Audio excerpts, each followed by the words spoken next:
Ukraine युद्ध के बीच Saudi अरब के जद्दा में मौजूद एक तेल डिपो पर ड्रोन से किए गए हमले का वीडियो सामने आया।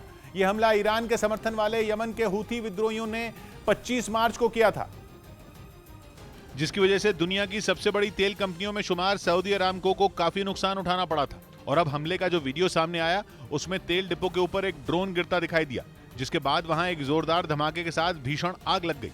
तेल की वजह से आग तेजी से फैली और पलक झपकते ही उसकी लपटें आसमान में पहुंच गईं। कई किलोमीटर दूर से ही आग की लपटें दिखाई पड़ रही थीं। यही नहीं, उससे निकलने वाले काले धुएं के गुबार ने तो पूरे इलाके को ही ढक लिया। ईरान के समर्थन वाले हूथी विद्रोहियों का यह हमला फॉर्मूला 1 रेस ट्रैक के पास हुआ था। उस वक्त वहां फॉर्मूला 1 कार रेसिंग के ड्राइवर अपनी तैयारियों में जुटे थे, लेकिन हमले के कुछ ही देर बाद ट्रैक पर हर तरफ धुआं नजर आने लगा। इससे पहले हूथी विद्रोहियों ने 21 मार्च को भी सऊदी अरब पर मिसाइलों से हमला किया था। जिन हूथी विद्रोहियों ने सऊदी अरब के तेल डिपो को निशाना बनाया, उनकी दुश्मनी पहले सिर्फ यमन से थी, लेकिन अब इनके निशाने पर सऊदी अरब और यूएई भी हैं, क्योंकि हूथी शिया मुस्लिमों का संगठन है और यमन में उनकी आबादी करीब 50% है। लंबे समय तक यमन में इनका शासन था, जो 1964 की यमन क्रांति के बाद खत्म हो गया था।